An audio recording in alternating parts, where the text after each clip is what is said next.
பிரியமானவர்களே, ஆண்டவராகிய இயேசு கிறிஸ்துவின் நாமத்தினாலே உங்கள் யாவரையும் அன்போடு கூட நான் வாழ்த்துகிறேன். ஆண்டவர் கிருபையாய் நமக்கு கொடுத்த இந்த புதிய நாளுக்காக முதலாவது நாம் ஆண்டவருக்கு நன்றி சொல்லுவோம்.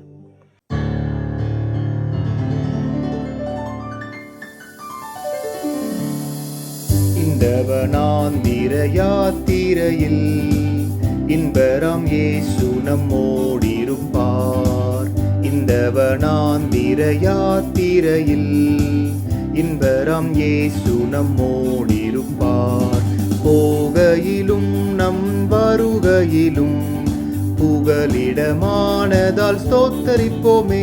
அற்புதமே அவர் நடத்துதலே, ஆனந்தமே பரமானந்தமே. நன்றியால் உள்ளமே மிக பொங்கிடுதே. நாம் அல்லேலூயா துதி சாற்றிடுவோம். நன்றியால் உள்ளமே மிக பொங்கிடுதே. நாம் அல்லேலூயா துதி சாற்றிடுவோம்.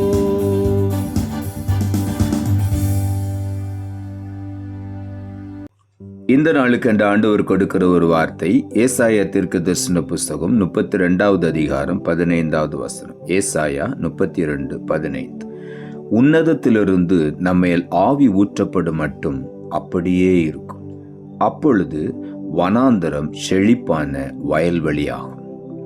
இந்த காலை வேளையில் ஆண்டவருடைய வார்த்தை சொல்லுகிறது, உன்னதத்திலிருந்து கர்த்தருடைய ஆவி நம்மேல் ஊற்றப்படும் வரையிலும் எந்த ஒரு காரியத்திலும் நாம் மேன்மையை, ஆசீர்வாதத்தை பார்க்கவே முடியாது. அப்படியே இருக்கும், எந்த மாற்றமும் இருக்காது என்று.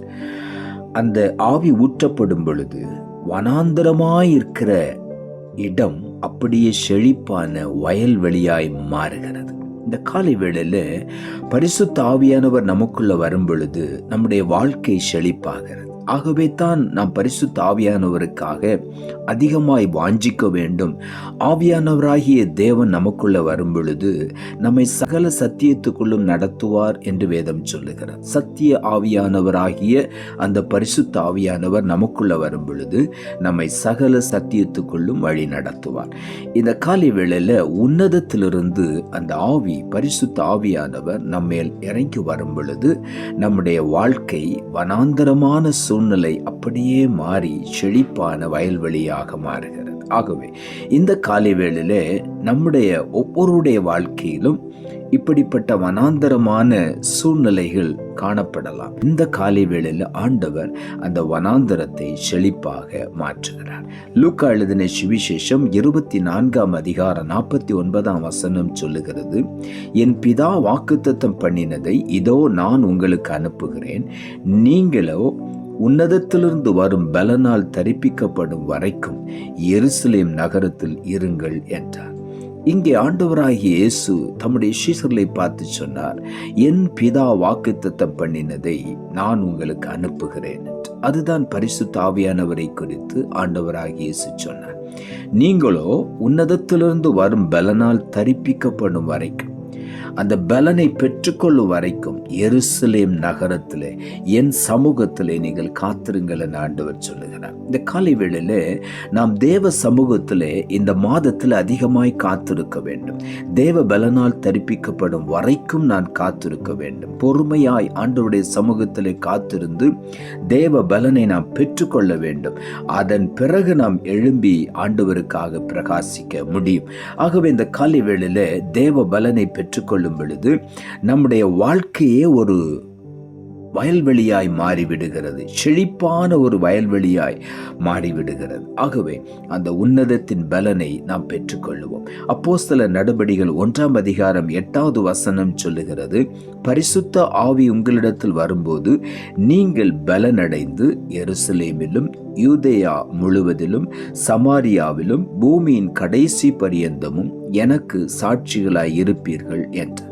ஆகவே தான் ஆண்டவருடைய சீஷர்கள் அந்த மேல் வீட்டறையிலே கூடியிருந்து ஆண்டவரை நோக்கி துதித்து ஆண்டவரை மகிமைப்படுத்தி கொண்டே இருந்தார்கள். எதற்காக காத்திருந்தார்கள்? பிதா வாக்குத்தத்தம் பண்ணினதை ஆண்டவராகிய இயேசு அனுப்புவேன் என்று சொன்னாரே, அந்த பலனை நாம் பெற்றுக்கொள்ள வேண்டும் என்று அவர்கள் எருசலேமிலே காத்திருந்தார்கள். அப்பொழுதுதான் பரிசுத்த ஆவி அவர்களிடத்தில் வந்தார்.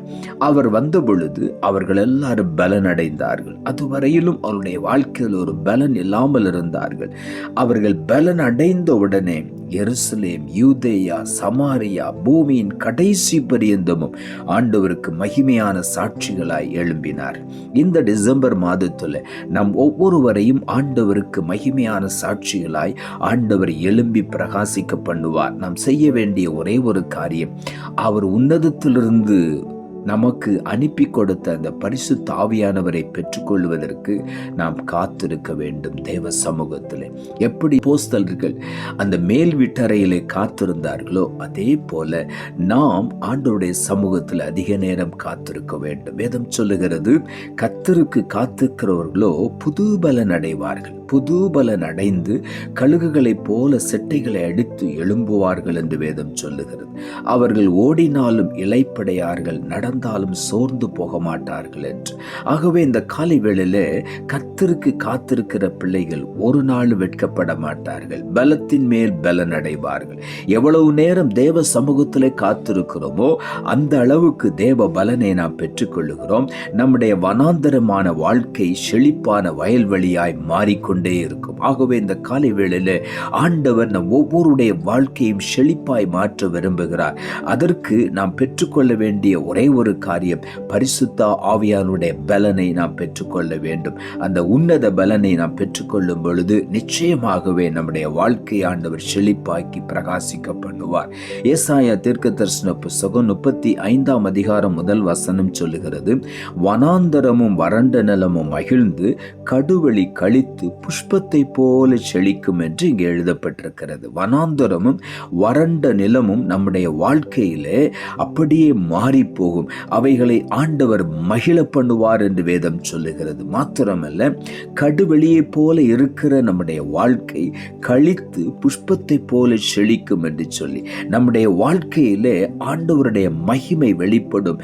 நாம் புஷ்பத்தை போல நாம் மகிமையாய் ஆண்டவருக்காக பிரகாசிப்போம். அதைத்தான் ஆண்டவர் சொல்லுகிறார், புஷ்பத்தை போல செழிக்கும் என்று சொல்லி நம்முடைய வாழ்க்கையை செழிப்பாக்க வேண்டும் என்று ஆண்டவர் இந்த மாதத்தில் விரும்புகிறார்.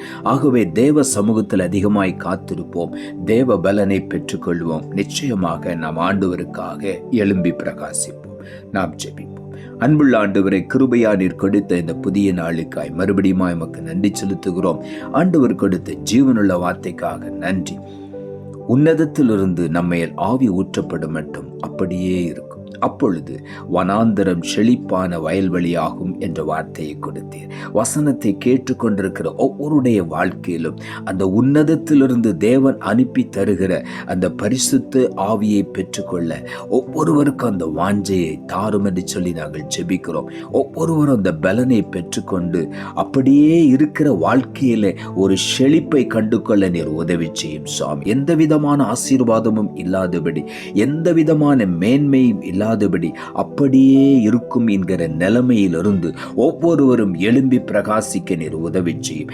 எல்லா வனாந்தரமான சூழ்நிலைகளையும் ஆண்டவர் இந்த காலை வேளையில மாற்றி அமைத்து செழிப்பாய் மாற்றி புஷ்பத்தை போல அவர்கள் செழிக்க பண்ணுவீராக என்று சொல்லி நான் ஜெபிக்கிறேன். நீர் அப்படி செய்ய போகிறபடினாலும் உமக்கு நன்றி. இயேசுவின் நாமத்தில் ஜெபிக்கிற நல்ல பிதாவே, ஆமென்.